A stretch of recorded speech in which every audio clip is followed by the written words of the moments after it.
ధాత్రి, కౌశికి, మేఘన, నిషి అందరూ దగ్గర ఉండి అమ్మవారి వ్రతాన్ని జరిపిస్తూ ఉంటారు. అయితే మేఘన ఒక కుట్ర చేసి ఉంటుంది. మేఘన కిచెన్‌లో ఉప్పు, చక్కెర డబ్బాల్ని మారుస్తూ ఉంటే, "ఏం చేస్తున్నావు మనవరాలా?" అంటూ బామ్మ అడుగుతూ ఉంటుంది. ఇప్పుడు ఆ జగదాత్రి ప్రసాదం చేస్తుంది. చక్కెరకి బదులుగా నేను ఉప్పు డబ్బా మార్చి పెట్టాను.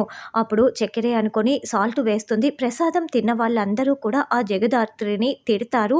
అది ఏడుస్తూ తల దించుకుంటుంది. "ఇదే బామ్మ నా ప్లాన్" అని మేఘన చెప్పడంతో, "సూపర్ మనవరాలా" అని బామ్మ మెచ్చుకొని ఉంటుంది.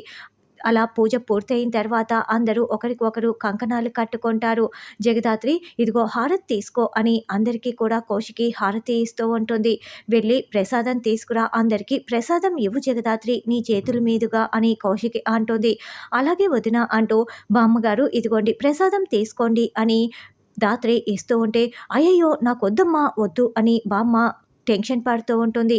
"పర్వాలేదు తీసుకోండి, తినండి" అని ధాత్రి ప్రసాదాన్ని బామ్మ చేతిలో పెట్టగానే బామ్మ నోట్లో పెట్టుకొని ఒక్కసారిగా చాలా షాకింగ్‌గా, అలాగే కదలకుండా చూస్తూ ఉంటుంది.